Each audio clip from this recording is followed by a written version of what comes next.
Grabación en proceso, dice allí la voz del Zoom. Saludos a todos los que nos van a ver a través del YouTube. Hoy vamos a continuar con la mitzvah número 77 y dice lo siguiente. Es la advertencia por la cual fue advertido cualquier persona tamé.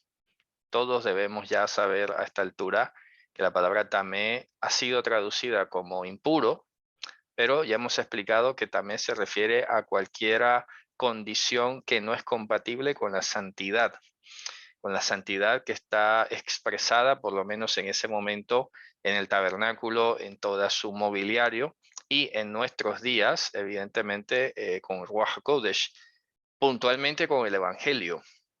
Porque, claro, en medio de todo este mundo que ha surgido, ¿no? Algunos le llaman raíces hebreas, yo no le llamo tanto así. Yo no sé por qué razón no me identifico mucho con esta denominación de raíces hebreas. Para mí es simplemente de toda la vida la Torá y el Evangelio. A veces yo también, pues suelo decir mesiánico, pero mesiánico porque es la equivalencia lingüística de alguien que cree en Mashiach, en Yehoshua, etc. Pero aún así, cualquier palabra creo que todavía queda insuficiente, salvo que apelemos a la que está en el Evangelio, los del camino o los que siguen a Mashiach, los discípulos de Mashiach, etcétera, ¿no? Entonces, ¿por qué digo esto? Porque hoy en día ha habido un boom de estudios judaicos, de Torá, de todo, ¿no? Y parece ser que se ha nublado el protagonismo del Evangelio, ¿de acuerdo? El protagonismo del Evangelio. Entonces, hay que recordar que la santidad, cuando hablamos de Kodesh en hebreo, estamos hablando de la presencia misma de Dios. Recordemos que los animales, desde el puñado de harina que se ofrecía en alguna minjá, en alguna ofrenda de estas, el propio tabernáculo, el mismo sumo sacerdote, todos los mobiliarios del templo, el arca misma, todo eso se llama Kodesh. El Shabbat inclusive es llamado Shabbat Kodesh. ¿Qué significa eso? Pues que Hashem se está manifestando, se está expresando en cada uno de estos elementos. Entonces, hoy no hay templo, hoy no hay sacrificio, no hay sacerdote levita, no hay altar, no hay nada. ¿Qué es el Kodesh hoy? Ruach HaKodesh, el poder de la santidad. Y el poder de la santidad no se manifiesta en otro campo distinto al testimonio de nuestro Salvador, Yehoshua HaMashiach, y no se haya atestiguado de ninguna otra forma sino en el Evangelio, porque sabemos que el Evangelio es la revelación de la Torá, la revelación de los profetas, la puesta en perspectiva y en orden de todas las palabras que se le dijeron a los antiguos. Entonces, cuando estamos estudiando estas mitzvot, evidentemente estamos viendo el momento histórico en el que se dio, pero también tratamos en lo posible de traerla a nuestra vida práctica.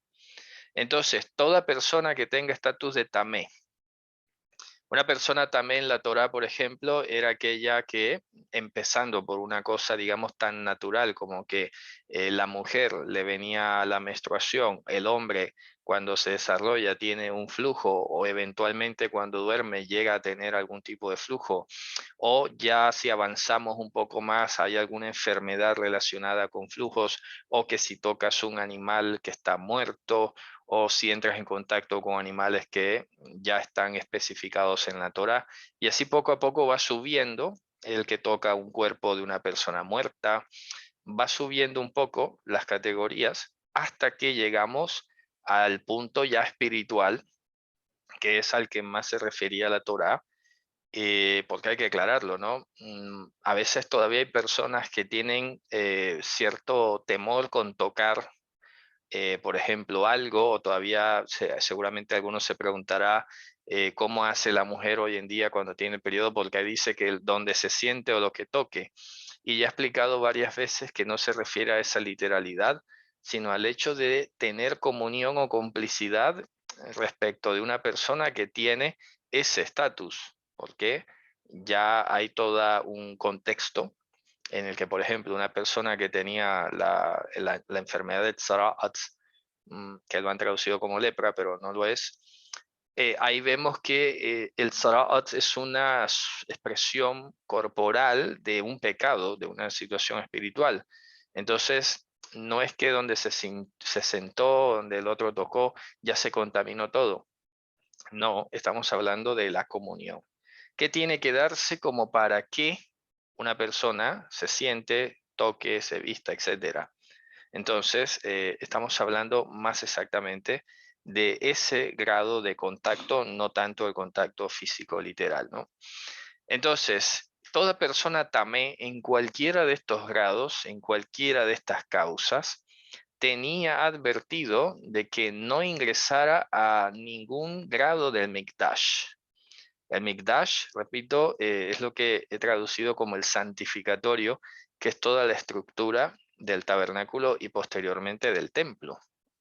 Por eso dice Asher Kamou le Dorot, y lo que haga sus veces a través de las generaciones. ¿Ok? Dice aquí Maimónides en particular apunta a lo que era cualquiera de las plazas desde la puerta de Nicanor. La puerta de Nicanor era una puerta divisoria que había en el templo. Voy a tratar de buscar una imagen para mostrársela, es bastante popular. Entonces, esta puerta se llamó así, dice la leyenda, porque allí hubo muchos milagros cuando Nicanor, que era un mensajero del imperio griego, quiso invadir o sitiar, dominar más bien al pueblo judío. Se hizo con el dominio del templo y estaba tratando de extorsionarlos. Pero resulta que allí se dieron varios milagros, Nicanor cayó muerto y por eso se le llama así la puerta de Nicanor. Entonces era la línea divisoria, permítame si tengo aquí la imagen a la mano, era la línea divisoria entre el patio más grande, que era el patio de las mujeres, y el patio de Israel, que era donde estaban los varones, y ya posteriormente venía el patio de los levitas, el patio de los sacerdotes. Eran básicamente tres plazas gigantes que había en el templo.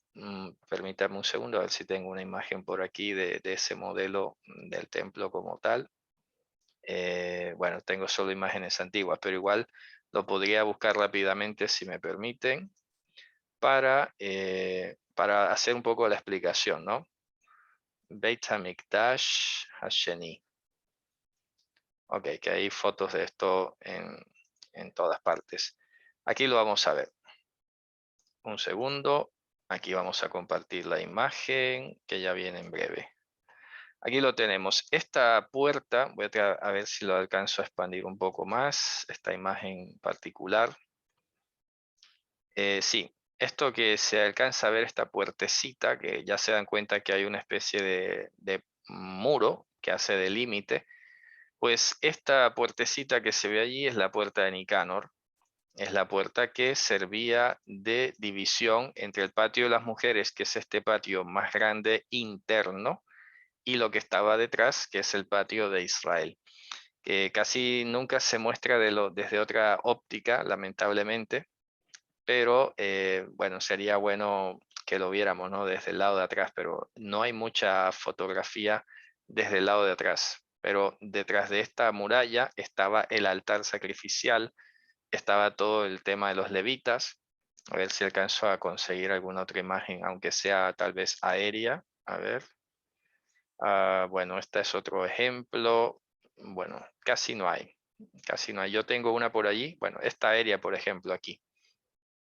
Aquí tenemos un plano del templo y ya se darán cuenta, pues, que aquí está, digamos, repartido los límites. A ver si la alcanzamos a ver. Está más grande. Sí, aquí está, miren. Esto eran pilones de madera donde se colgaban los sacrificios. Por eso era bastante entendible que el cordero fuera colgado en un madero, porque esto ocurría allí en ese espacio. Este era el altar sacrificial. Por aquí subían precisamente a modo de rampa. Y aquí era la puerta de Nicanor. Este era el pedacito de espacio que le quedaba a los varones. Y de ahí para acá era todo el patio de los sacerdotes. Y esto lo que se llama Ezrat Nashim, que es el patio más grande, la plaza o el patio de las mujeres se llamaba. Es así de grande, gigantesco. Entonces, está diciéndonos esta mitzvah que estamos estudiando, que desde la puerta de Nicanor en adelante ya había una restricción mucho más severa para los que tenían la condición de tamé. Nos quedará la duda todavía inclusive de si entonces en el patio de las mujeres podía entrar, y la respuesta es que no, no podía entrar. Lo que pasa es que la diferencia es el tipo de castigo, el tipo de pena. Una persona que todavía entraba de pronto al patio de las mujeres, tal vez se le ordenaba, por ejemplo, que ofreciese un sacrificio o una pena un poco menos severa que si ya entraba detrás de las puertas. Porque entrar después de la puerta Nicanor ya representaba ya no había excusa para decir que era error.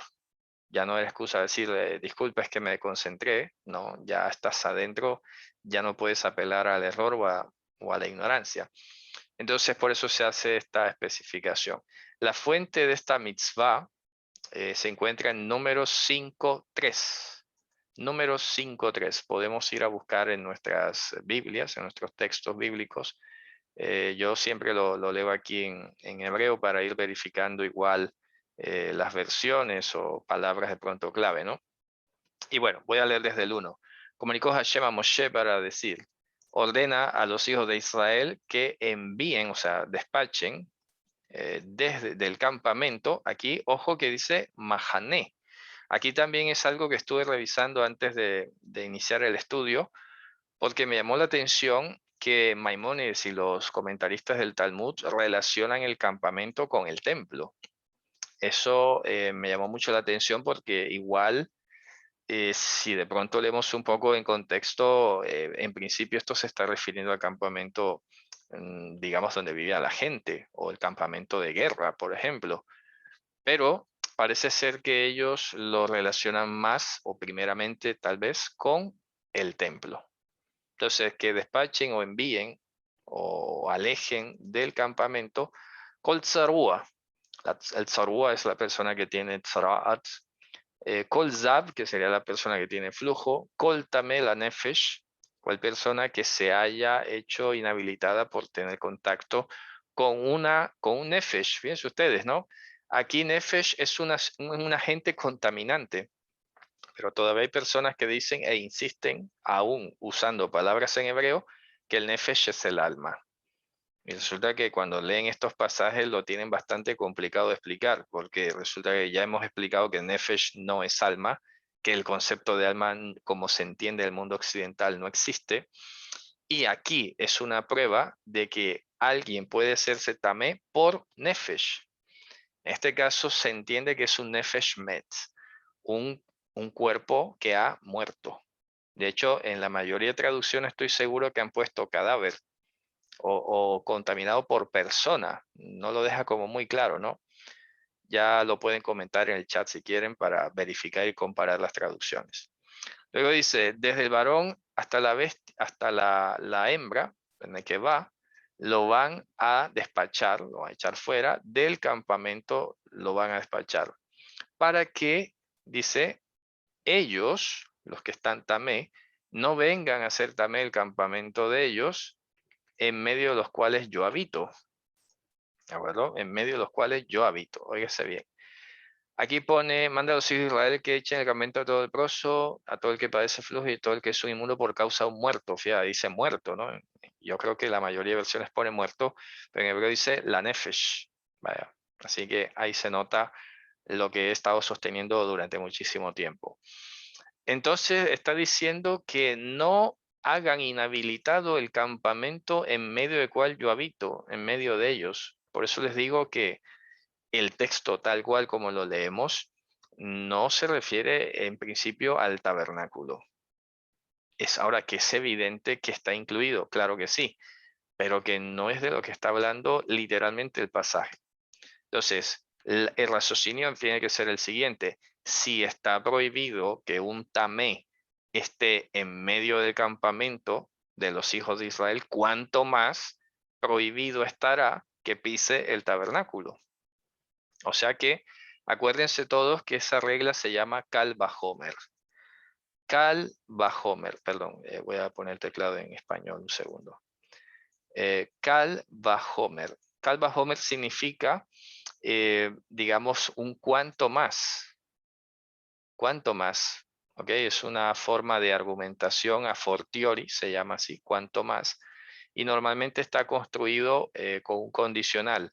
Si tal cuestión, entonces, ¿cuánto más lo otro? Entonces, en este caso, si un tamé no puede estar, aquí cuánto más o cuánto menos, porque también puede ser menos, ¿eh? Si un tamé no puede estar en el campamento, cuánto menos en el templo. Está clarísimo, ¿no? Ese debe ser el raciocinio de Calva Homer. Así es como se argumenta. Así que bueno, esta es la fuente del mandamiento, pero tengamos claro, repito, que originalmente se refiere al campamento de Israel y no en principio al templo, pero que está incluido, claro que sí. Bien, también tiene una advertencia que se encuentra allí en el 19, versículo 13 al 20, ahí en el mismo libro de Números, capítulo 19. Vamos a leerlo, Números 19, desde el 13, bueno, que está hablando en otro contexto, pero dice, "Kol hanogea bemetz benefesh haadam asher yamut velo yitchata et mishkan Hashem timeh". Dice, todo el que tenga contacto con el muerto, con un nefesh de Adam, con un cuerpo muerto, en este caso de Adán, que haya muerto y que no haya llevado a cabo el revertimiento del pecado, entonces habrá inhabilitado el Mishkan de Hashem. Aquel nefesh, aquel pescuezo, aquella persona, será cortada de Israel. Kimein Dalo Zorakalaf, dice, porque las aguas que tienen que ver con el apartamiento, esto es todo un protocolo que hay, no ha sido rociada sobre él, entonces será también todavía, está su tomá, su inhabilidad en él. ¿Okay? Está hablando, aunque es en otro contexto, pero digamos que se trae a colación para que entendamos que hay un calvajomer aquí, hay un cuanto más, claro está, ¿no? Ahora, conclusión para nuestros días, ¿ok? Esto lo que nos hace recordar, y aquí hay que ser muy enfático, aunque esto a veces todavía en la práctica a algunos le cueste un poco, pero acuérdense que el Evangelio nos está diciendo el apóstol Pablo en una de las cartas, que con una persona que ha, digamos, renegado, ojo, renegado después de haber estado en medio del pueblo, después de haber participado, degustado de la manifestación de los dones del poder de Dios y todo, y de repente se ha vuelto al judaísmo, ha negado a Mashiach o reniega de él o se ha vuelto concienzudamente ateo, etcétera, o ha cambiado su forma de vida y se ha entregado al pecado, esa persona, digamos en este caso, es tamé en términos espirituales, y lo que nos está diciendo es que de en medio del campamento se tiene que expulsar. Ojo, de en medio del campamento se tiene que expulsar. ¿Cuál es el campamento hoy? Las congregaciones, el pueblo. ¿Ok? Esta mañana casual, esto es sorprendente, ¿no? Esta mañana casualmente hablaba con mi esposa y hablábamos precisamente del tema de Corintios, la iglesia de los Corintios, que se habían envanecido porque ya sabemos el capítulo 5, ¿no? Que habían permitido que un sujeto que se estaba cometiendo, viviendo en adulterio con su madrastra, se seguía congregando en la congregación de Corintios como si nada. Se ve, por lo que Pablo comenta, que unos se los daban de muy maduros, no, no, aquí somos maduros, aquí amamos, no nos somos religiosos, etcétera, y otros parece ser que eran cómplices, porque existe este tipo de complicidad. Ojo que esto es profundo y he vivido muchísimas cosas digamos, en diferentes lugares y cuestiones que por eso digo las cosas a veces. ¿Qué puede pasar? Que a veces se ve a alguien cometiendo un pecado y no se le denuncia porque estás dejando excusa a futuro, ¿sabes? Entonces, yo no lo señalo porque yo de pronto caigo también, ¿sabes? Eso pasa por la mente de algunas personas. Hay que ser contundentes. No es que decir, el que mira que está firme no caiga, porque eso a mí me lo decía muchísimas veces. como tratando de decir, mira, no juzgues, pues es una frase muy popular también, no juzgue porque no se ha jugado. A ver, seamos serios. Pablo le dijo a los corintios, todos ustedes se han envanecido. ¿Qué hace ese perverso en medio de ustedes? ¿Qué hace? ¿Qué hace allí? ¿De qué va esa especie de, o esa supuesta tolerancia, o de qué va esa supuesta superioridad moral, según la cual no se atreven a juzgarlo? Porque básicamente lo que hay que decir es que mucha gente a veces se cree más noble que Dios, se creen mejores que Dios o más justos que Dios. Entonces, si hay que expulsar a alguien porque está en esta situación evidente, entonces, repito, hay personas que votarán para que no se le excluya. Votarán como para tal vez de pronto, no, no. A ver, las cosas clarísimas, ¿ok? Clarísimas. Está en eso, no lo quiere dejar, no lo quiere arreglar, no hay manera, pues, ¿cómo se le va a tolerar que esté aquí? Entonces a eso me refería con el tema del contacto. Fíjense que la escritura lo dice, con el tal ni aun comáis. Pero llegará el momento en que hay que aplicar eso y te aseguro que no faltará el que diga, ah, es que no puede ser tan duro, es que pobrecito, es que cómo va a ser, es que no, no, no, no. A ver, no, grábense esto, nosotros no podemos ser más nobles ni justos que Dios, ¿ok? Y la palabra profética más segura la tenemos allí, que ilumina como antorcha en lugar oscuro. Entonces, ¿qué ocurre? Que no nos podemos, lo peor que podemos hacer nosotros es permitirnos pensar. Ojo, cuando digo pensar me refiero a tratar de buscarle un esquivo a lo que la Biblia dice claramente que se tiene que hacer. Ya está.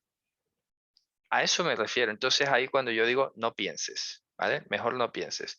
Porque si el hecho de pensar lo que va a terminar es buscándole salidas y esquivos a lo que está escrito, entonces vale más que no pienses. ¿Ok? ¿Qué pasa? La persona que llega a este estatus de tamé, hombre, que tiene derecho a arrepentirse, claro, pero es ahí donde entonces tiene que mostrar un fruto digno de arrepentimiento y eso es algo que tendrá que ser considerado, pero jamás pretender que siga como si nada. Y esto, bueno, no sé si mencionarlo porque fue a raíz también que lo comentábamos de lo que a veces no hacen este tipo de preguntas. Y surgió el tema porque un famoso, un personaje, voy a decir un personaje de la cristiandad, sale hablando, ¿no? De que en su comunidad sí puede ir un homosexual con su pareja. Dice, ¿cómo, cómo? Con su pareja. Espérate un segundo. A ver, una cosa es que un día entren, que estén ahí, que escuchen, sean redarguidos. Luego, si se les ve que siguen asistiendo, oye, espérate un segundo, que esto no es una visita, esto se ve que quieren venir aquí, vamos a ayudarles a entender que eso no lo pueden seguir haciendo, que esa relación se tiene que acabar y que ellos no pueden seguir teniendo esa condición o esa orientación sexual. Ojo, porque hoy en día, pues en el nombre del amor, en el nombre de la amistad, en el nombre de muchas cosas, se termina permitiendo esto que la Torá lo llama tamé. Oye, que no usa una palabra más fuerte en castellano.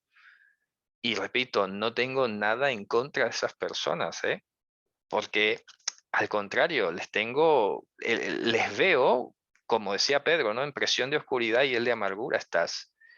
Da compasión y hasta cierta impotencia no poder tener la capacidad de imponer las manos y liberarlo de esa situación. O sea, eso es algo que Dios hará según su voluntad y todo lo demás. Pero ya saben cómo está ese tema. Entonces, muchas comunidades simplemente porque a veces temen ser expuestas, porque hoy en día la publicidad de los canales y todo el mundo grabando cosas se ha vuelto un arma amedrantadora, un arma de sometimiento que hasta muchos líderes simplemente están sometiéndose a la dictadura de la imposición de un vídeo o de una censura o lo que sea. Yo sé perfectamente, por ejemplo, que si esto YouTube lo revisa, me puede censurar el canal, claro, Y yo no me voy a hacer de víctima. Yo sé, y yo le he dicho que tenemos los tiempos contados de estar en una plataforma de estas. Porque en cualquier momento, a ver, y repito, no es para hacerse la víctima, porque soy consciente que esta plataforma sirve a los intereses de esos lobbies, ¿ok? Pero bueno, aquí estamos hasta que Hashem lo permita. A veces he llegado a pensar, oye, hagamos nuestra propia red social, que se puede hacer, y lo tengo ahí en mente, ¿eh? Pero bueno, ya veremos. Yo sé que hay hermanos que ya tienen algunos conocimientos sobre esto, y puede ser, ¿eh? Puede ser, es una idea que yo lo he pensado precisamente como para retirarnos de este mundo en medio del cual estamos. Pero bueno, de momento Hashem lo ha seguido permitiendo y nosotros estamos allí, tal vez tímidamente, tal vez llegue alguna voz que se levante y diga, mira, es necesario que ya salgan de aquí, de todas estas redes y aparte, puede ser, puede ser. ¿Por qué no? Lo tengo pensado, ¿eh? Pero bueno, lo digo porque, repito, retomando el tema, no se debe temblar ni titubear cuando se trate de excluir al tamé. ¿Por qué? Porque Dios está por encima de todo. Dios está por encima de todo. Esto es tan fuerte como que la Torá te ha dicho ya muchas veces que inclusive si tu esposa, si tu hermano, si tu hijo te quieren llevar a adorar a otro Dios o a entrar en la idolatría o en la hechicería o lo que sea, oye, que tú tenías el deber de denunciarlo. Imagínate si no es fuerte eso. Pero es para enseñarte qué cosa. Primero, el protocolo de Mashiach. Si ves a tu hermano en pecado, pues oye, que no vas a salir a denunciarlo. Ve y trata de ganártelo. Lleva testigos. Es ese abordaje implícito que fue el que dejó claramente expuesto Mashiach de cómo tratar a una persona que está tamé, una persona que está emproblemada y que no es compatible con Dios. Pero ya luego que dijo el mismo Mashiach, si no escucha a la congregación, entonces tenle por gentil y publicano. De paso hay que decir y repetir, que lo he hecho varias veces, que en ese contexto, cuando Mashiach está hablando solo con judíos, queda claro que, irónicamente, ser gentil era estar por fuera del pueblo de Hashem. Ahora hay que entender cuando Pablo ya va a los gentiles y es apóstol de los gentiles, tiene otra connotación que ya he explicado muchísimas veces.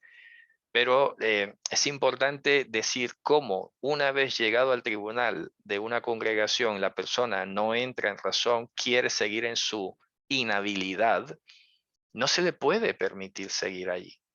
Lo siento, es que no puedes estar aquí así, porque es lo que hay que hacer, es porque Dios lo ha dicho, no es porque ni yo ni nadie más se la quiera dar de rígido o de juez o de lo que sea. El temor de Dios está sobre nosotros y nosotros daremos de cuenta ante Él el que hayamos violado o inaplicado su palabra. O sea, que también hay que ver lo que pesa sobre nosotros, lo que estamos a cargo, lo que estamos de alguna manera liderando o llevando a algún tipo de dirección, porque también sobre nosotros pesa una condena por inaplicación. Pero a veces la gente nada más piensa que uno es rígido y duro y lo que sea, porque es muy fácil tirar piedras así, pero luego no piensan, oye, ¿y qué dirá este a Dios si no aplica lo que Dios tiene que decir, lo que Dios dijo que tiene que hacer? Ahí hay una sentencia mucho mayor. Por eso también lo ha dicho, no se hagan maestros muchos de ustedes para que no caiga en mayor condenación, ¿eh?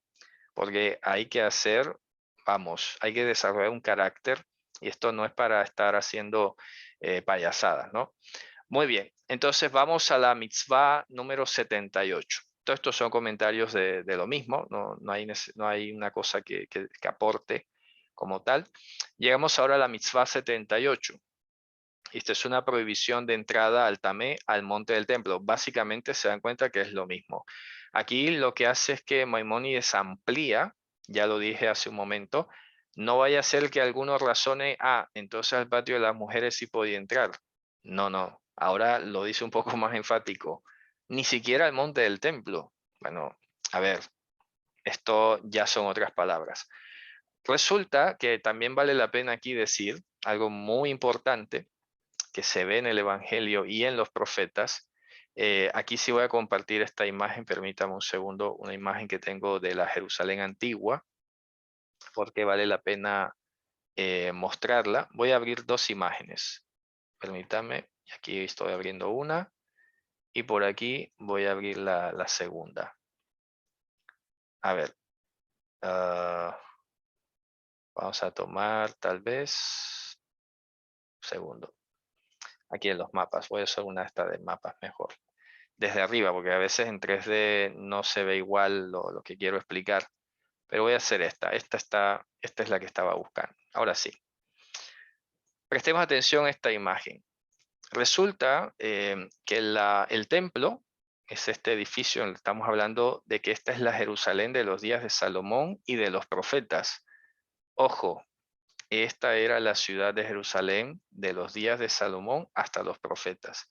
¿Por qué digo esto? Porque la ciudad de Jerusalén que hoy ven nuestros ojos apenas pasa por aquí y de ahí para allá, ¿ok? De esta imagen que estamos viendo aquí, de ahí hacia el norte.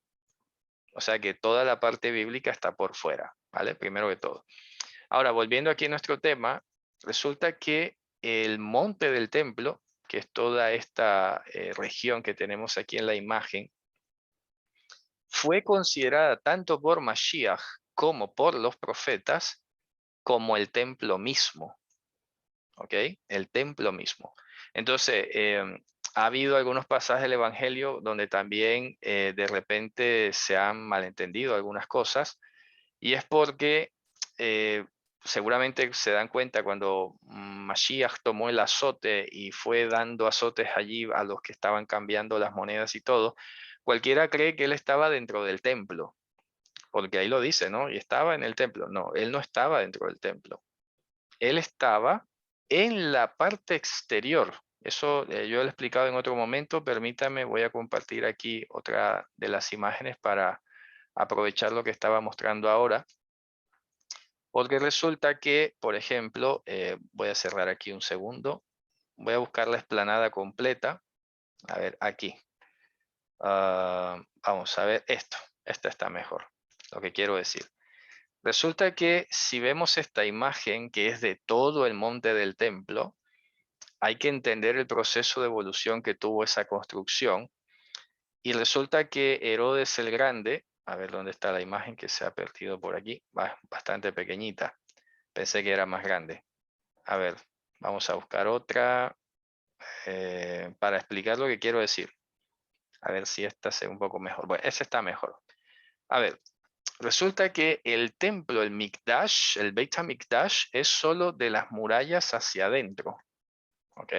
La plaza que estábamos hablando ahora, de las mujeres, de los varones de Israel, es solo dentro de esas murallas.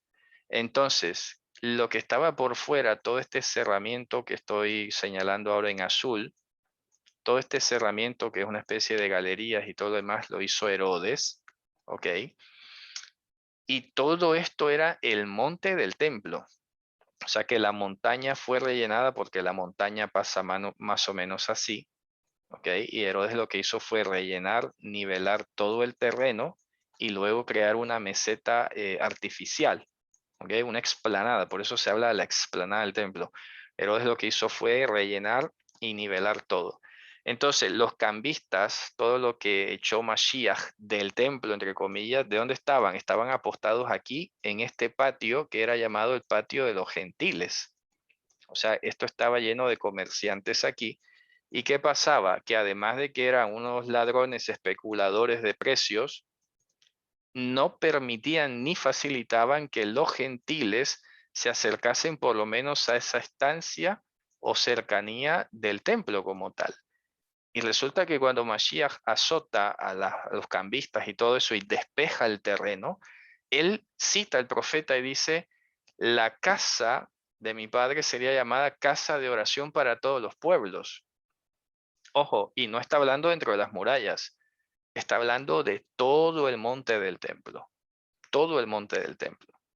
O sea que, repito, para Mashiach, para los profetas, toda la montaña representaba que era el mismísimo hogar. Por eso a veces he explicado que la palabra Bait o el templo es más que todo hogar, ¿ok? Porque trasciende al tema de las paredes, de las murallas, de todo esto. Es un concepto más de familia, ¿ok? Ahora, Cuando aquí dice que el tamé no entre al monte del templo, ya se darán cuenta que Maimónides está sacando esto de contexto, porque básicamente está citando el mismo texto de Números que acabamos de leer. Dice, y saldrá fuera del campamento.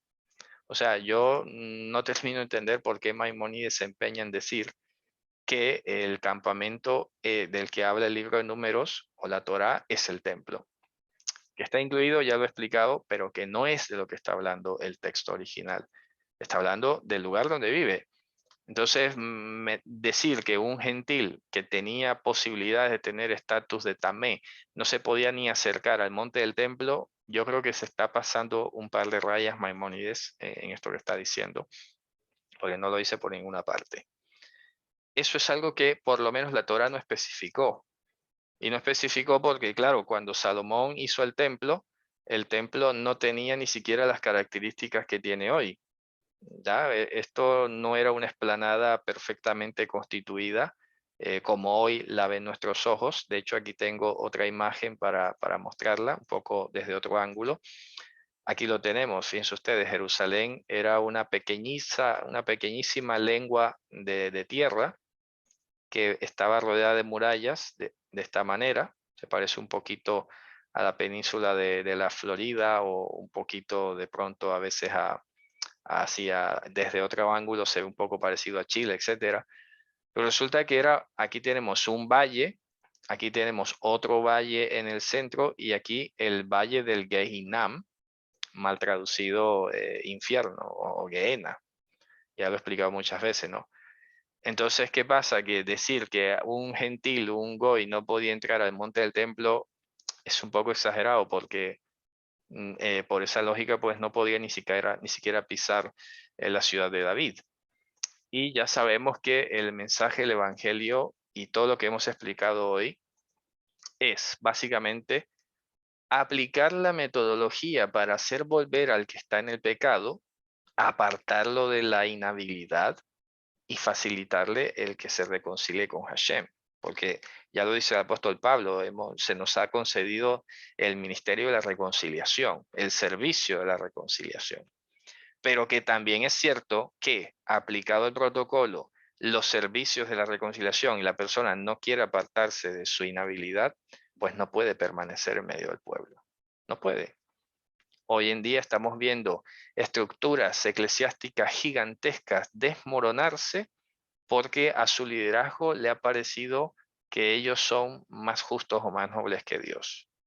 Entonces están nombrando cualquier cantidad de personas que la Torah les llama inhabilitadas a liderar, a ejercer cargos, etcétera, etcétera. Están envanecidos, básicamente es lo que hay que decirles, ¿no? Recordarles. Bien, ya saben, esta mitzvah es básicamente una ampliación de la anterior. Luego dice, ahora cambia un poco, aunque tiene algo en común con lo que estamos hablando. La mitzvah 79 dice, es la advertencia por la cual hemos sido advertidos de no edificar un altar de piedras que hayan tenido contacto con el hierro. Esto está escrito en Éxodo 20:25. Vamos a leerlo. Éxodo 20:25, que de hecho ahí dice algo muy interesante antes de esta mitzvah. Esta mitzvah dice lo siguiente, a ver. Perdón, a ver, 20:25, no sé si está mal, sí, está como mal citado el versículo aquí, porque no llega al 25 como tal, llega al 22. Estamos en el 21, ¿ok? Desde el 20, perdón, desde el 20. Cuando dice, Misbah Adamá Ta'aseli, es decir, un altar de Adamá. O sea, oígase bien esto que es interesante y es muy bonito. El altar sacrificial originalmente o en principio debía ser de arena, de tierra. Hemos hablado que la Adamá es la palabra en hebreo para el suelo fértil, ¿no? ¿Acuerdan la Adamá, al principio cuando Adán fue creado de la Adamá, etcétera?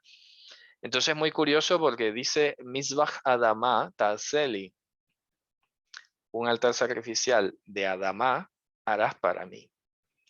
Luego dice, y allí sacrificarás sobre él todos tus olots, el sacrificio de reconciliación, todos tus shelamim, tus rebaños de cabras y ovejas, tu rebaño, tu ganado vacuno.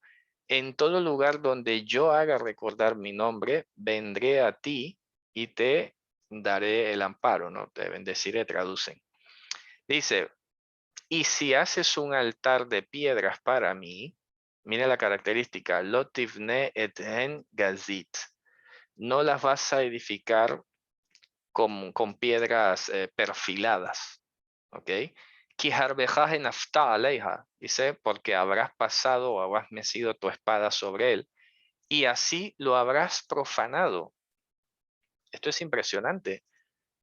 Impresionante, ¿de acuerdo? Estamos en Éxodo capítulo 20, versículo 20, por lo menos en hebreo, no sé si 24 en varias Biblias. Pasa que aquí en el texto hebreo es 20:20, pero en castellano se ve que lleva otros versículos, ¿no? Bien, entonces, ¿qué dice? Que al pasar la espada para perfilar, y ojo, que aquí puede haber hasta cuestiones de estética implícitas, ¿no? Cualquiera dirá, bueno, las piedras cortadas y bien perfiladas se juntan mejor y así está más bonito, bien hecho el altar. Pero Hashem ha dicho que no se pase espada sobre él. O sea, que no utilice un instrumento de corte para perfilar tú las piedras. Hashem prefiere que el altar se construya con las piedras tal cual como están, porque él lo que en últimas está enseñando con esto es que es él el que está constituyendo el altar. A ver, lo voy a explicar de otra manera. Alguna vez expliqué en el libro Apocalipsis, por ejemplo, que el tema de los 144.000 era un número simbólico y apelaba precisamente a las 12 tribus de Israel. Y de hecho, el profeta Eliyahu edificó un altar con 12 piedras, y así hemos visto a lo largo del tiempo en varios pasajes cómo no casualmente se usaron 12 piedras. Son las 12 tribus. El altar está representando a Israel y a Israel como cuerpo de Dios. Óyase bien, por eso he dicho también que Dios es el altar. Porque ya lo dijo también Mashiach, el altar es mayor que lo que se sacrifica allí o que el que ofrece allí. El altar es mayor. Entonces, solamente por eso, por la relación que tiene con que son normalmente 12 piedras las que se usaron, es que entonces vemos cómo Hashem hace a su pueblo su cuerpo, ¿vale? Pero nos está diciendo algo muy interesante. Nos está diciendo, no trates tú por tus medios de unir las piedras. O sea, no apliques tú tu instrumento para perfilar las piedras. Que Dios lo haga. Tú ponlas tal cual, que el altar, Dios es el que lo va a constituir y es el que lo va a hacer acepto. ¿Ok? O sea que cada uno tiene que, por esto que estamos diciendo, limitarse a aplicar lo que está escrito. Ahí estamos evitando usar la espada, nuestra espada. Estás aplicando lo que está escrito. ¿Ok? Una piedra tamé, bueno, la escritura dice que la piedra tamé no puede estar ahí, pues la sacamos. Pero no vamos nosotros a usar ni estrategias, como dice Pablo, estratagemas de hombre, manipulación psicológica, ni mental, ni emocional, ni nada por el estilo, dice para que las piedras se queden juntas. No, no, no, las piedras estarán juntas por la palabra de Dios, por lo que Él ha dicho que tiene que ser, ¿ok? Aunque sea de la misma tierra, porque cualquiera diría, vaya, pero la tierra se desmorona, tú tranquilo, que si lo haces de tierra yo lo sostengo. Si lo haces de piedra y las piedras no encajan muy bien, yo lo sostengo. No metas tú tu espada, tus métodos, tus instrumentos a pretender unificar el altar. Qué interesante. Repito, y eso está pasando muchísimo hoy. Hoy se pretende unificar al pueblo, unificar a la gente, manipulándola, vendiendo palabra barata, palabra light, inaplicando lo que dice la Torá. ¿Qué decíamos la vez pasada? Que inaplicar, bueno, el Shabbat pasado, cuando estudiamos el Sefer Tehilim, inaplicar la palabra, lo que termina generando es una toeva, una abominación, una imagen deformada de Dios. Y esa toeva eventualmente puede terminar atacando al mismo pueblo y rompiendo y profanándolo. Por eso está diciendo, porque así lo habrás profanado. Te lo digo por anticipado. Ya Dios lo está diciendo. No profanes el altar. Traza la palabra pura con rectitud, como tiene que ser lo que dice, y el resto que lo hará Dios. No le pongas acomodaticios ni suavizantes, porque no va a funcionar, lo vas a profanar. Y eso, repito, tiene muchísimo que ver con el tema del tamé que estamos hablando hoy, de cómo vamos a edificar y con qué vamos a edificar, ¿vale? Muy bien, pues no dice mayor advertencia esta mitzvah, yo creo que está bastante claro para todos nosotros. No sé si alguien tiene alguna pregunta, igual voy a leer en el chat a ver si hay alguna pregunta sobre este tema de lo que estamos hablando. Les agradezco siempre pues que las preguntas que se hagan sean con el tema. Vamos a ver, aquí hay algunas preguntas que no había visto. Dice, no debería, bueno, primero de todo no soy pastor, ¿eh? Gracias por decirlo, pero no soy pastor ni me gusta que lo diga. Soy un hermano que está compartiendo aquí la escritura, ¿no? A ver, ¿qué podemos hacer cuando son las autoridades quienes actúan así y aún siendo confrontadas no cambian su parecer? Wow, eso es preocupante, ¿eh? Eso es preocupante y lamentable porque básicamente allí lo que hay es que sacudir las sandalias. O sea, dejar por escrito, si es caso, dejar una advertencia, y si es siendo confrontados no cambia el liderazgo, oye, es que ahí eso está podrido. Ya enviará Dios, no sé, alguna reprensión, alguna corrección, alguna cosa. Ahora hay que tener también eso en mente, ¿no? Porque a veces, como bien lo dijo Mashiach, no hay profeta sin honra, sino en su propia tierra y entre los propios que hacen parte de su círculo. Y pues ya habiendo hecho la advertencia, y si la gente no cambia, pues mira, sacudo las sandalias y me voy de allí. Porque es que ya luego, tanto que te daña eso a ti, como que también de alguna otra forma terminas participando del pecado de ellos. Ya está, o sea, y no estoy hablando de armar divisiones ni nada por el estilo, salirse porque ya no va más, no puedes estar allí por salud espiritual y por todo, ¿no? Esto es complicado y lo lamentable lo digo porque debería ser que existiera un consejo interdenominacional, un juzgado, un tribunal de justicia interdenominacional que auspicie lo que pasa en los liderazgos de las congregaciones. Pero eso no existe porque cada comunidad y cada denominación se cree la única, se cree los salvos y evidentemente no va a admitir someterse a un tribunal que juzgue estas cosas. Eso sí fue en la edad de oro del Evangelio cuando los apóstoles eran autoridades absolutas y sí tenían toda la potestad de juzgar y de apartar a quien fuera donde fuera. Lastimosamente eso es demasiado pretencioso hacerlo hoy, pero digamos que por lo menos los que estamos en conciencia de esto estamos haciendo un esfuerzo aquí en España para que los diferentes grupos estamos entrelazados, estamos en comunicación permanente, tengamos y apliquemos este principio, repito, que es perfectamente sano para que no se corrompa el pueblo, ¿no? Luego me dice, otra pregunta, Diego, entonces no debería ser permitido un hombre con aretes y tzitzit en la congregación.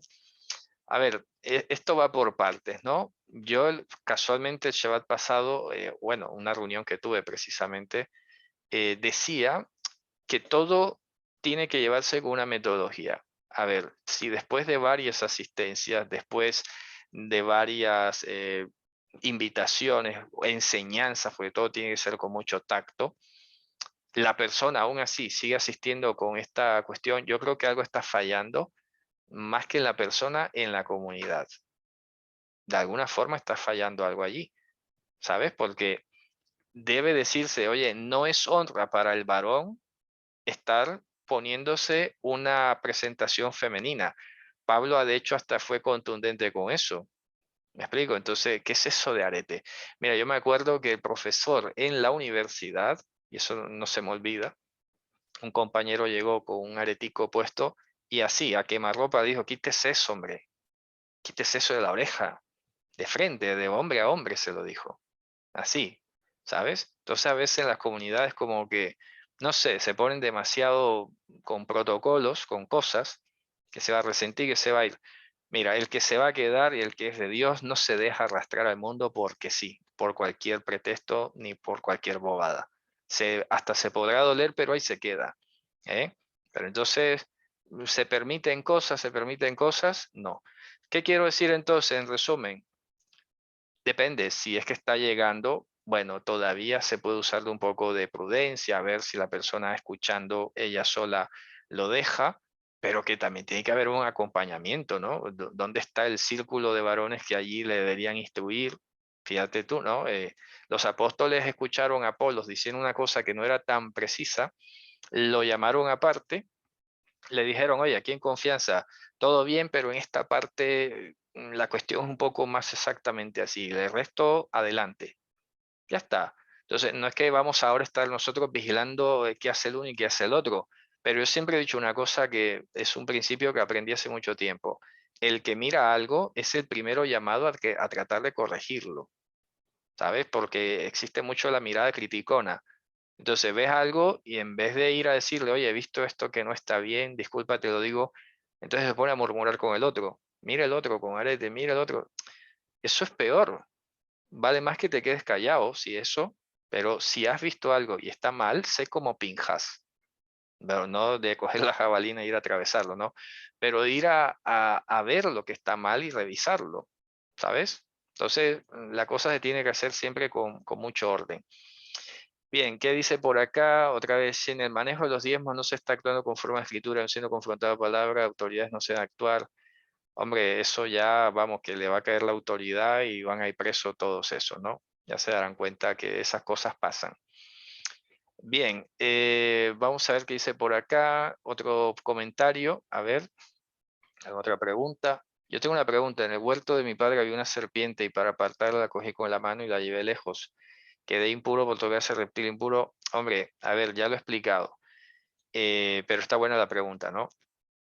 Ya he dicho en principio en esta clase de entrada que más allá del tema de tocar, ahora, que está claro que uno no ahora por eso va a andar tocando cualquier cosa. Ojo, las cosas en su debido sitio. He dicho, lo primero que he dicho es que más que el contacto físico con algo es la comunión o eso que te motiva a hacerlo, ¿sabes?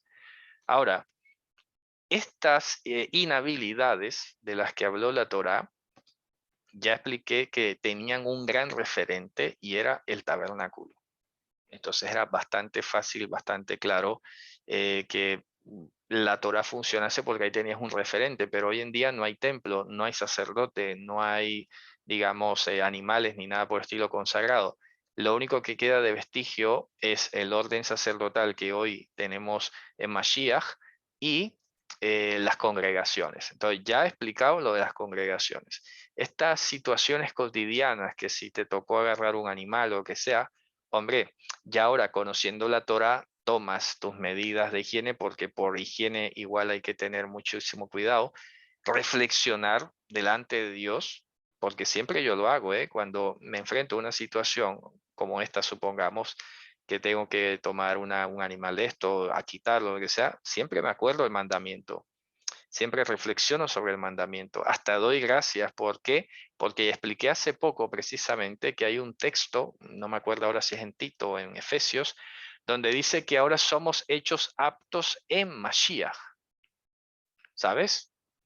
Eso no significa que el mandamiento esté abolido. Ojo, eso significa que para estos efectos cotidianos, circunstanciales, excepcionales, ya hemos sido hechos aptos por Él, pero que tenemos que seguir cuidando de no entrar en contacto con estas cuestiones, ¿sabes? Porque lo que ha pasado en el mundo de los hermanos cristianos es que lamentablemente todo lo vuelve un folclore, una fiesta. Ya Cristo nos hizo libres, supuesto, sí, bueno, pero se lo toman como ocasión. A ver, el apóstol Pedro lo dijo, no uséis vuestra libertad como ocasión para la carne. Ahora, si ya yo sé que Mashiach me ha hecho apto ante él, que no hay nada que me bloquee ante él excepto mi pecado, que eso sí hay que decirlo, la iniquidad sí puede llegar a poner una nube allí entre Hashem y nosotros, y aún así se desvanece con el arrepentimiento y todo lo demás. No por esa lógica yo voy a decir ahora, pues voy a comer cerdo, voy a tocar esto, voy a tocar lo otro, de una manera totalmente como lanzada, entregándome a eso. Eso no es serio, ¿sabes? Tú tienes que saber que el mandamiento te dice que tengas cuidado con estas cosas. Por algo será. De hecho, por eso Hashem no entregó ni siquiera, eh, no entregó un porqué. El único porqué que dijo fue para que seas santo. Es el único porqué. No se puso a dar ni razones de salud, ni científicas, ni nada por el estilo. Dijo, para que seas santo. A ti te basta saber que eso tiene que ver con la santidad. Entonces, repito, para que quede claro, ¿quedas impuro por tocar ese reptil? Hombre, ¿impuro para qué o según qué? No.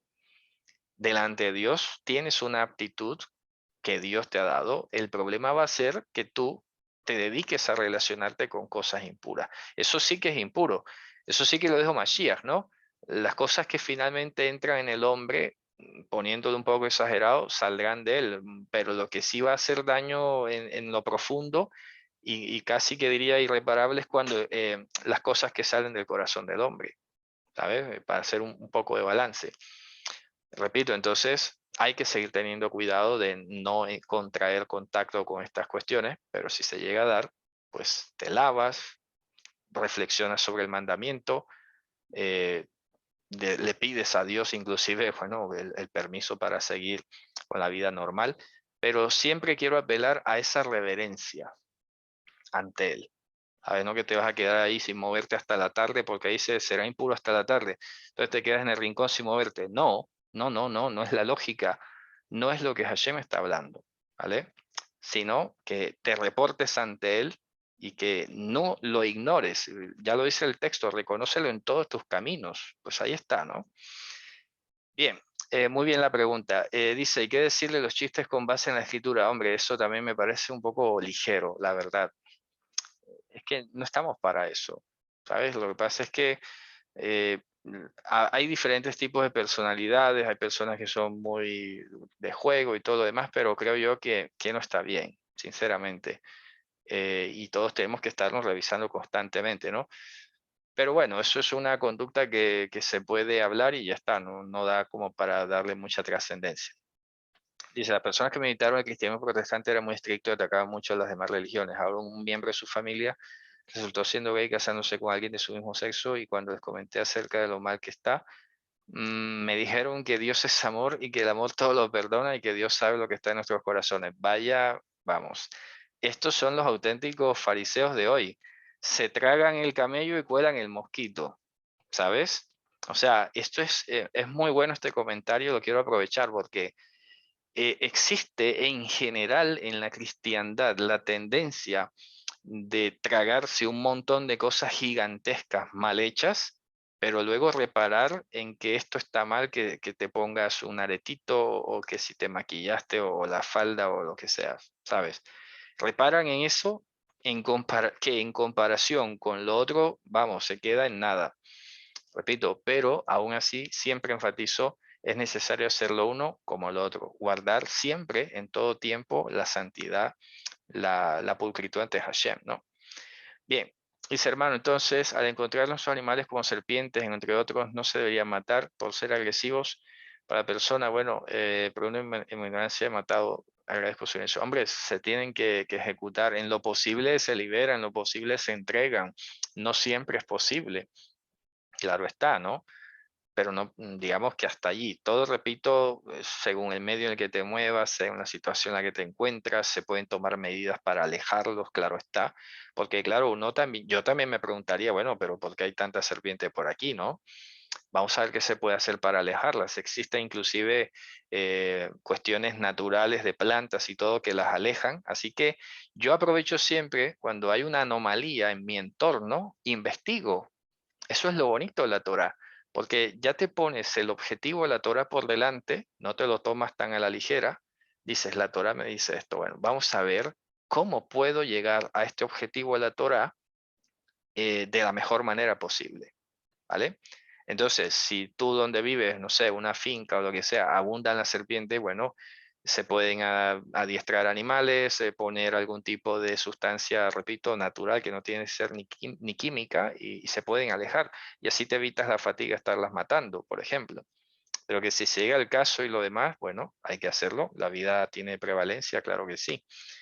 Bien, en caso de funeraria es necesario después bañarse de pies a cabeza. Hombre, a ver, no, no, porque, a ver, que no has tocado ni siquiera el féretro, que yo no sé. Esto es lo que pasa cuando se ponen este tipo de lógicas del contacto, porque luego se vuelve la vida insostenible. Y por eso yo pienso que el pueblo judío ha caído en ese tipo de extremos, ¿vale? De que entonces, no sé, hasta el aire que respiras será, ¿no? Que contamina. Ya no podrás ni salir de la casa porque de pronto pasó o había un muerto por allí, el aire movió el viento del cuerpo muerto y te pegó, pues mira, báñate, no sé, tendrás que vivir en el baño. No, este tipo de situaciones no. Vas a una funeraria, acompañas a un difunto, eso no tiene nada que ver con que tú ahora te hiciste inhabilitado. ¿Pero qué tiene que ver eso?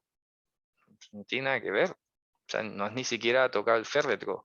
Repito, y no estoy diciendo que si lo toca sí. No, tampoco. Pero, a ver, cada cosa en su lugar, ¿eh? Porque a veces se vive de exageraciones. Bien, dice, entonces está mal tener mascotas, tener gatos o perros. Bueno, esto es una pregunta un poco espinosa. Yo he sido muy claro que estos animales no deberían tenerse dentro de la casa, ¿vale? Por la sencilla razón de que además representan peligros para la salud, sobre todo cuando hay niños, sobre todo que hay mujeres embarazadas o en posibilidad de embarazarse.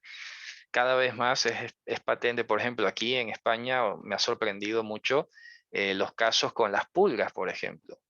Las pulgas pueden llegar a darte una enfermedad bastante terrible, hacerte pasar un mal susto, y las garrapatas y todo. Entonces, tú tienes que considerar, bueno, ¿qué haces con ese animal? Hasta la Biblia dice que los perros están afuera, ¿no? Porque era literal, los perros están afuera. Esto de meterlo dentro de la casa ha sido un gesto de la modernidad occidental, pero que vamos, te comen vivo, pues si dices que el perro va afuera. La Biblia ya lo dice, porque el perro es un animal en principio salvaje. Lo que pasa es que, evidentemente, a medida que se fue expandiendo el hombre, han surgido razas domesticadas, han habido cruces, han habido un montón de cosas que en última, repito, vale más no tenerlos. Ya está, no pasa nada. Ahora, que ya habrá algún caso, porque los hay, en que un niño le va bien tener una mascota por cuestiones psicológicas o mentales, bueno, ya eso se estudia por aparte. Son casos de casos y se tienen que evaluar. La regla general es que no. Ahora, si ya los tienes, ¿qué haces? Bueno, ya será esperar a que se muera, ¿no? Yo no te estoy diciendo ahora ve y regálalo, ve y deshazte de él o ve y sacrifícalo. No estoy diciendo eso, ¿eh? Ya, a ver, estas son las cosas que a veces yo digo algo y luego surgirán muchas preguntas. Ah, pero ya yo tengo, ¿y qué hago ahora? ¿Qué te puedo decir yo aquí? Que Dios me perdone si me equivoco. Bueno, espera que se muera, ya, tenlo allí el tiempo que tengas que tenerlo y procura no tener más. Es lo único que podría decir. Si te puedes deshacer, pues deshazte, si se puede, ¿no? Discúlpeme si suena cruel, pero hablo así para que se entienda un poco. Pero bueno, las cosas como son. Es bueno que el que se vaya enterando las personas y tomen decisiones, tomen las mejores decisiones posibles, ¿no? Dice, las inversiones para purificación es correcto. Es que estas cosas ya tienen que estar superadas. Yo sé que varios dentro del ámbito mesiánico y raíces hebreas, no sé por qué extraña razón, se les ha metido esta historia de estar haciendo purificaciones, inmersiones a cada rato y no sé ni por qué. O sea, eso es querer admitir o retroceder o vivir dentro de un mundo que es casi que surreal, ¿sabes? ¿Por qué? Porque resulta que, primero que todo, la Torá no dice en ninguna parte que te andes sumergiendo a cada rato por cualquier cosa. Los únicos que se sumergían eran los que tenían una inhabilidad cuando iban a entrar al templo y como parte de un proceso de recuperación. O sea, no, eso no era por deporte. Y ya está, con que te bañes, en la frecuencia que te bañas y ya está normal, pero ya darle este carácter de inmersión, de ritual, y ahora viene esto, ahora me sube, eso no. O sea, la Torá, no. Eso se lo inventaron los fariseos. ¿Ok? Y repito, tú no ves en el Evangelio este tipo de rituales. Y que no vengan a decir, ah, es que eso era ya sabido y todo el mundo lo hacía. No, no se hacía. Nadie en Israel andaba con estas historias. Las únicas que se sumergían eran las mujeres por el periodo y los que tenían algún tipo de inhabilidad como parte del proceso. De hecho, tengo que aclarar una cosa ahora que lo preguntan, y es que se ha hecho muy famosa esta confusión. A ver, la palabra tvilá originalmente significa inmersión. La palabra tohorá significa rehabilitación en los términos de lo que estaba hablando, ¿ok? En términos de la santidad, en términos de la relación con Hashem. Y lo otro es el mikveh, que es el lugar donde se lleva a cabo la tvilá. Entonces, ¿qué ha pasado? Que mucha gente ha intercambiado tvilá como si fuera purificación. Una tevilá no es una purificación. La purificación es la Torah. Es el proceso que implica desde el principio el arrepentimiento cuando eso ha derivado en una evidente inhabilidad para con Dios. Pero en la vida cotidiana no te tiene que estar haciendo tevilá porque sí, ahí de la nada, no. Como si de eso dependiera, por ejemplo, la santidad, porque eso es darle ese aire tal vez inclusive puritano, que lo he estado mencionando últimamente, a las cosas, ¿sabes? Como que ahora me baño, ahora soy como más puro, ahora soy como más santo. No, definitivamente nada que ver, ¿vale? Bien, sigamos. Dice, ¿cómo proceder cuando se trabaja en lugares donde se maneja y procesa cerdo de otros animales que no son tajor? Bueno, es como la misma pregunta que lo he tomado como modelo. Esto es algo que igual hay que estar revisando constantemente, pero a mí me hizo mucho clic cuando los soldados le preguntan a Juan, ¿y nosotros qué hacemos? Y Juan no les dijo, renuncien a ser soldado y busquen otro oficio. Esto es impresionante, ¿eh? Así que, por analogía, si tu trabajo hasta ahora ha sido ese, te toca trabajar en una carnicería cortando cerdo, procesando lo que sea, es tu trabajo, ¿no? ¿Qué te podría decir como máximo? Trata de buscarte otro, pero no te voy a presionar como si estuvieras pecando por eso. Es tu trabajo. Y eso lo hablé de hecho hace poco. La regla básicamente general sería siempre que la cuestión que tú haces es bajo subordinación, estás cumpliendo una orden, inclusive, no es tu determinación, no es tu decisión, entonces pues tienes que hacerlo, ¿no? En este caso. Repito, ¿qué te puedo decir? Vete buscando otro trabajo, pero hombre, tampoco vas a vivir con el peso como si estuvieras pecando. No, es una alternativa que no puedo dejar de decir, pero tampoco como para irse a perder el sueño.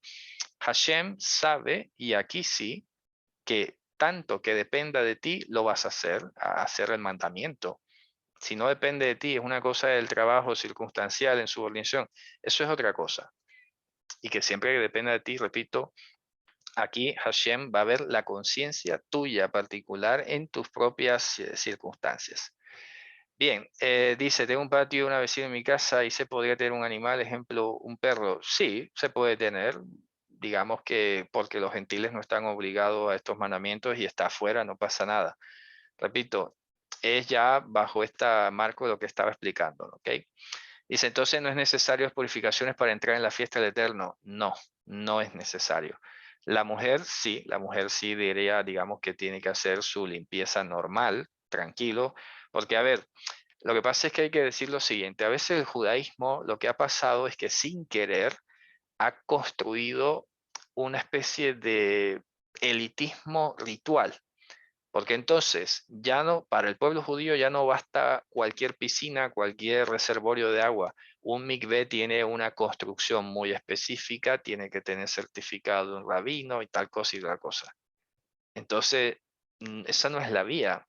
La Torá, por ejemplo, al agua, en el río, en el lago, lo que sea, normal, ¿sabes? Pero ahora, si yo vivo en medio del desierto una zona desértica, por aquí no hay ni río, ni lago, ni mar, ¿qué hago? Pues báñate en tu casa normal. Si te da el dinero y las circunstancias para tener allí tu mini piscina y vivir la experiencia de sumergirte, bueno, hazlo, pasa nada.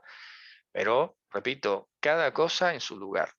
Aquí cito, por ejemplo, el documento histórico que se llama la Dida G.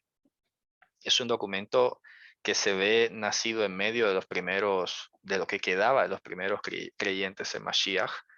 Y se plantea la pregunta, ¿cómo se hace el bautizo, o sea, la inmersión a una persona, la tefilá de bautismo de venir al Evangelio, repito, a una persona cuando no hay agua, cuando no hay donde hacerlo? ¿Qué dice la Dida G? Mira, toma un poquito de agua en la mano y le tiras unas gotas. O sea, porque uno tiene que tener la capacidad de ubicarse y ser un creyente racional, no volverse un creyente irracional. Entonces, si no hay migbe por aquí, entonces no hay purificación, no hay la inmersión, no hay lo otro. No, no puede ser. Dios no se puso en ese tipo de situaciones. Repito, a exigirte cosas que no puedes hacer. Antes he dicho yo muchas veces que si Hashem te ha dicho que hagas algo, Él te ha provisto para que lo hagas. ¿Ok? Así que esa es la regla general. Si no lo ves, es que no lo está necesitando. Cuando llegue la situación, te va a ser bastante claro y va a depender de ti. Aquí la regla que estamos viendo hoy es que siempre que dependa de nosotros, las cosas las tenemos que hacer, porque ahí es donde está el acto de la conciencia y la honestidad. Si hay algo que se escapa de nuestro dominio, pues ya está.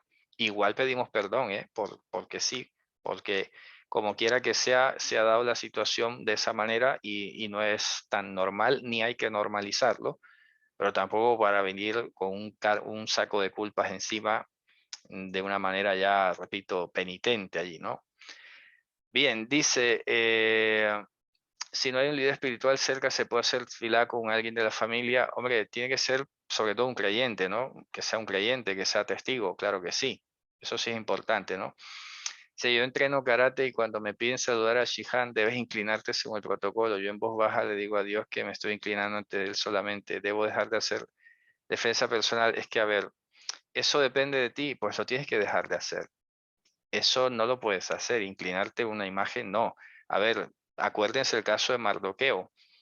Mardoqueo, si fuera por quedarse de cómodo, pasaba Hamán por allí, oye, todo el mundo inclínese, él se hubiera inclinado. Pero aquí es una cosa espiritual, ¿ok? Otra cosa, y que queda en puntos suspensivos, es lo que le pasó, y ojo, estaba subordinado Naamán. Cuando Naamán le dijo al profeta Eliseo, oye, que Dios perdone a tu siervo, es que mira, cuando vamos al templo yo estoy subordinado al rey, el rey me pide que lo acompañe, yo me inclino, pero yo no me estoy inclinando yo, es porque lo tengo que acompañar a él a que se incline. Eso es otra cosa que, repito, aún así, Naamán seguro se lo pensaría. Ojo. Ahora, aquí la regla es que te expulsan si no te inclina, o esto es muy fuerte. No sé yo, no sé yo. Ahora, que tú entrenas tu defensa personal, pues tienes que buscar la manera donde lo puedas seguir haciendo sin que te inclines. Porque esto de inclinación me parece, aunque digan que es cultural o que sea, a ver, que no, pues es una estatua, o es un cuadro, o es un difunto. O sea, que no, definitivamente no. Con esas cosas se tiene que romper sí o sí, ¿vale? Así que eso es muy importante porque yo entiendo la cultura japonesa y todo demás, pero aquí ya no es cultura, ¿eh? Aquí ya no es cultura, aquí ya hay idolatría. Está bastante camuflada, pero es idolatría. Dice, vale, ya eso lo respondí. ¿Qué aplica si una persona por salud le va a realizar una cirugía y le tiene que cambiar una válvula coronaria por una de cerdo? Vaya, esas son preguntas de alto nivel, pero que hay que estar abordándolas. Hace poco precisamente acabo de decir algo que se puede comparar. A ver, que está la vida de por medio. Mira, justamente esta mañana cuando hice una publicación sobre el libro de Eclesiastés, es un texto que seguramente todos lo hemos leído, pero me quedó sonando y tal vez no es casualidad por esto que me estás preguntando y por lo que me has preguntado esta tarde. Y el texto de Eclesiastés capítulo 6, creo que es, o el 7, bueno, está por ahí, dice, no seas demasiado justo ni seas demasiado estricto, algo así, ¿por qué te vas a hacer daño? Y esto, repito, no tiene que ver con hacer un festival y un desorden y una vagabundería.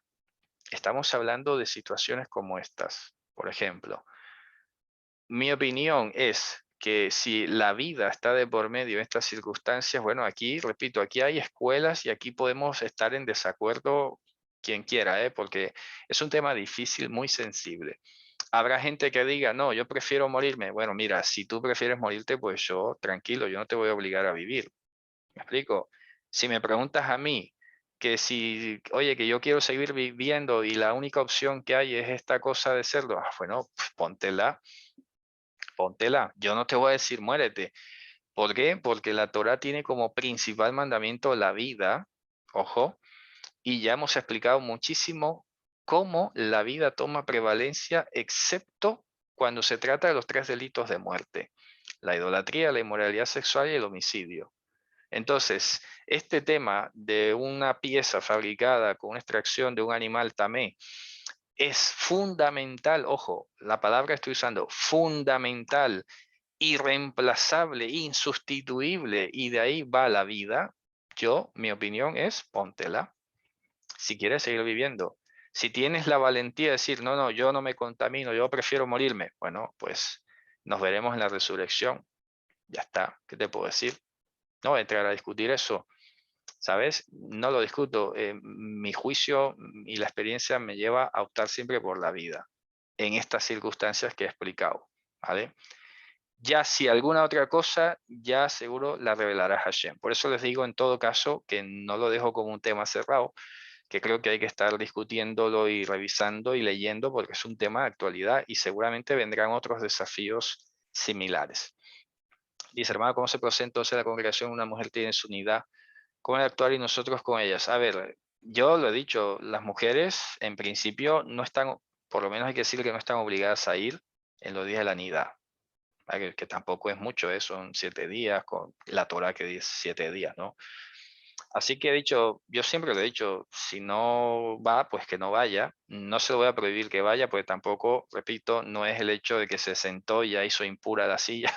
Es que estas cosas, no sé, me causan un poco de gracia, porque es un poco irracional, repito. ¿Qué se piensan? No sé. ¿Sabe? Que ahora el ambiente está contaminado, no sé, todo. La nevera, todo se contamina ahora, no puede tocar nada. Esa no es la lógica, ¿vale? Pero lo que sí he dicho es que si una mujer le cae en la semana el Shabbat y no quiere ir, pues déjala en casa tranquila, no pasa nada. Igual se tiene que poner en Shabbat a, digamos, a cultivar la relación con Hashem y todo lo demás. Así que sencillo en esa parte, ¿no? Y está clarísimo, la Torah también dice que está prohibido tener relaciones íntimas con la mujer en ese periodo de la inhabilidad de la nidá, por ejemplo. Eso hay que decirlo con bastante claridad y contundencia. Y ya está. No hay necesidad de poner la, no sé, la cama en otro lado y no ni siquiera tocarse ni nada, digamos, de salud o lo que sea, porque no, esa es la imagen que a veces se ha vendido y no va por ahí. Dice, esa situación que si una mujer en su unidad y alguien se sentó en la silla de la mujer, pues está que les da un ataque cardíaco. Es que, bueno, hay gente, ¿no? Hay de todo, ¿qué te puedo decir? No es lo... Yo siempre digo, a ver, ¿qué te puedo decir? Te estoy dando mi experiencia, mi discernimiento y te estoy diciendo que no pasa nada, ¿eh? Ah, que sí. Bueno, pues mira, aplícatelo tú la regla, ¿vale? Ya está. Ha pasado lo mismo con el fuego. Yo he enseñado que sí se puede encender fuego en Shabbat, que sí se puede, ojo, cocinar, no para ir a hacer diversión. Estamos hablando de la subsistencia normal, lógica de la vida. Tienes que cocinar, Shabbat lo puedes. Hay quienes dicen que no. Bueno, no lo hagas, ingéniatelo, ya está. Yo no te voy a criticar por eso. Malo es que tú me vengas a decir a mí que estoy pecando. Eso es otra historia, ¿sabes? Así que bueno, lo vamos a dejar hasta aquí. Me ha gustado muchísimo que participen, la verdad. Yo creo que eso le da mucha dinámica al estudio. Quiero entonces repasar sencillamente que hoy el tema ha sido cuidado con el tamé, cuidado con cómo se llega a ser tamé, qué es lo que te lleva a ser tamé, hay que prestarle mucha atención. Pero ante todo, además, es que si has llegado a un estado de tamé, pues corras rapidísimo a procurar de Hashem tu rehabilitación y no te amañes en el pecado ni estas cosas. Y a los que están a cargo de las comunidades, pues que no les tiemble, que no tengan miedo de aplicar lo que Hashem ha dicho, porque Hashem es el que va a hacer respaldar su palabra, porque es su palabra, no es la nuestra, no es nuestra imaginación, ni es nuestro invento, es su voluntad la que está allí. Y Él es justo y Él es bueno. Bueno, muy bien, Javerim, gracias a todos por su atención. Ha sido un placer estar aquí con todos ustedes. Nos vemos en una próxima. Shabbat Shalom. Leitraot.